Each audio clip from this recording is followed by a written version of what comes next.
Hey there everyone, got a grab bag of Yu-Gi-Oh news right here, and I let enough of it build up that we have like a full video. So let's get started. First up we have Terminal World, a new set for the OCG. This looks pretty cool because it's going to expand on some of the dual terminal lore and expand on some of the archetypes from there, including Ice Bear and Infernoid. Two archetypes which are in need of support if they actually want to be playable at all. The Ice Barrier structure deck devastatingly failed. So, you know, maybe this will work and make it playable? I don't know, probably not. Ice Barriers suck. They really are really bad. Infernoids are so high roll. I don't know. There's a good chance to get Exodia though. I wonder if this is going to be coming to the TCG. You know, if it does, could be cool. Maybe we'll see. But moving on from that, let's look at an actual card. Rescue Hedgehog. Look at him. The little guy, they rescued him. They rescued the little guy. And now he's one of them. He joined the team. He's one of them. Ah, that's so fucking good. But his effect, let's see. You can banish this card you control, normal summon a normal monster, or special summon a normal monster, and one effect monster from the deck, level 3 or lower, but the same type, attribute, and level. Also, the monsters special summoned by this effect have their effects negated and are destroyed during the end phase. Well, it's like a good effect. I don't think it's going to make a huge impact, though.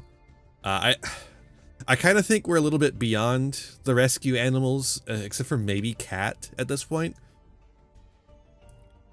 If Cat was uneroded, we would definitely not be beyond Cat, but like this style of effect, I think is just a little too all-consuming. It's a little too consolidating.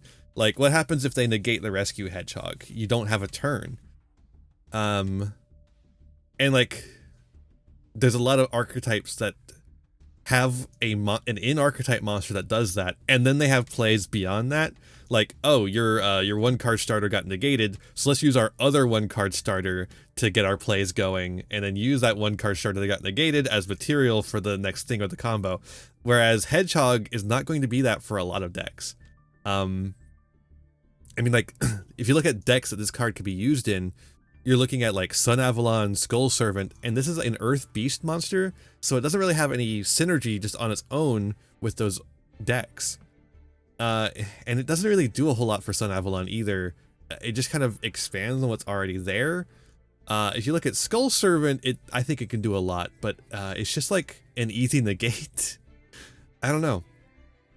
I don't really like these kind of cards. I like Rescue Hedgehog. I like the rescue animals. I like how cute they are. However, I don't really like this kind of all consolidating, easily negatable singleton card. I don't like Branded Fusion for the same reason. I wish Branded could play without Branded Fusion. I think Branded would be such a cool deck if it could play without Branded Fusion. Yeah, I don't know. We got new Fire Kings though, so let's take a look at those. Fire King Avatar Hanuman. It's a level 4 Fire Beast Warrior. If this face-up Fire King, or if a face-up Fire King monster you control is destroyed by card effect, you can special summon this card from your hand. That's cool. You're going to be able to do that a lot. And then when a spell or trap card is activated, you can negate the activation, and if you do, destroy one other fire monster in your hand or face up in the field. So this is like the other one of that effect negation that they have. They have a level 4, Beast Warrior that does effect negation. This one does spell trap negation. Now this negates the activation, which is interesting, but so that does matter. So like cards that can only be activated once per turn, you can then activate it again because then the activation was negated. But I think that's still pretty good for the archetype. More negates I think is really good. Let's see, we have a quick play. Fire King Sacred Immolation. Target any number of Fire King monsters you control and cards your opponent controls, destroy them. Wow. I mean, that's fucking crazy, right? That seems really good, because you get advantage on the destruction, obviously, and then your opponent gets destroyed. It's a quick play spell, so you can activate this on your opponent's turn after setting up. It does mean you have to, like, not go into your extra deck. At least not too much. You have to have like at least one Fire King monster on the field to destroy. But I don't think that's necessarily a bad thing, especially considering that there's 2 avatars that have a negate on them. You know, they're gonna be like the sprite, the sprite carrot and the sprite red, of the deck. And then, if a Fire King card you control would be destroyed by card effect, you can banish this card from your graveyard instead. That's pretty good too. That means you can protect your Fire King monsters, or spell traps even, from the effect of Garunix. And I guess the spell traps from the effect of, like, getting popped. Which is good because if Fire King Island gets popped, he wipes your board. Like, Fire King Island wipes your board if it gets popped, so I guess that also protects Fire King Island from being destroyed, which is, you know, pretty good. I think the continuous spell also does that, like as a just continuous effect, it protects the Fire King Island.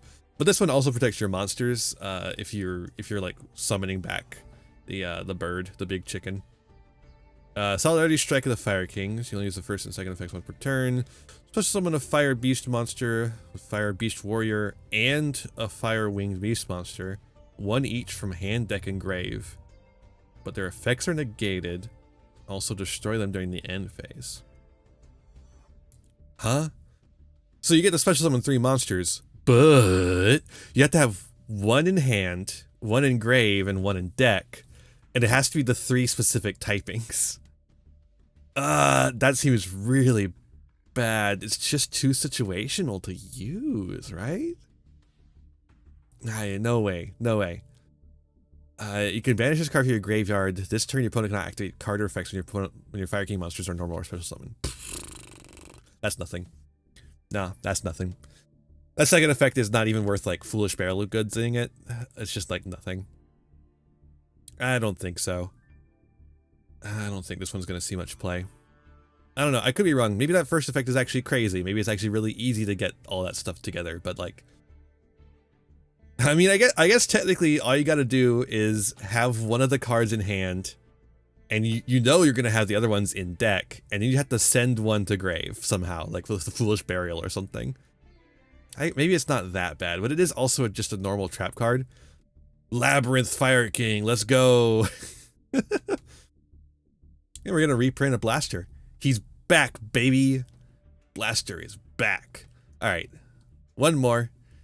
We have Memento Dark Blade. More of the Memento cards. That's pretty cool. I think the Memento cards are neat. Let's see. Dark Warrior, level 4. Level 4 actually might be good for the archetype.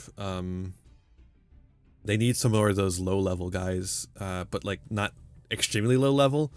You can only use the first and second effects of this card's name once per turn. If this card is normal or special summon, you can discard a Memento card and target a spell trap your opponent controls, destroy it. Okay. During the main phase, you can destroy a Memento monster you control if you do special summon a level 3 or lower Memento monster from your deck. Okay.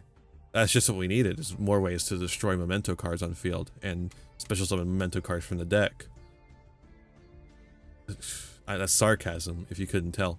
Well, I guess the spell trap pop is good. I don't know if you can summon this at quick speed. I think there's a quick play, or a quick speed way to summon this, but I'm not sure. If there is, I could see this being played. I guess they're really wanting you to play this as like a going second OTK. Especially with how big the big guy is, and he can do multiple attacks sometimes. I don't know. I just don't feel like this is the card that was missing from Memento. I feel like maybe it's... they could have done something a little bit more impressive to actually fill out the archetype. I don't know. Well, that's all the cards that I have to show off, or look at, I guess. I'm not really showing them off. I guess I'm kind of showing them off, but I'm more looking at the ones that have been shown off. Yeah. A mixed bag. Some of these are playable, some of these are not. You know, that's how Yu-Gi-Oh is, huh? Isn't it? Got some pack filler, got some good stuff. That's how it is. I'll see you next time. Bye. Hey there. Thanks for watching another video. Why don't you give it a like, share it around, subscribe to the channel, and ring the bell for notifications. You know, the YouTube stuff. You can also follow me on Twitch and Twitter for more content. I got content plenty for ya. You can also support the channel by giving me money. You have a Patreon. If you join the Patreon, you can show up in the credits over here. I would really appreciate that. You can also use my TCG Player affiliate link to get any singles, sealed product, or accessories that you want, all to start supporting the channel at the same time. That's all for this one, and I'll see you in the next one. Be kind to yourselves, be kind to others, and have a wonderful rest of whatever time it is for you. Bye now!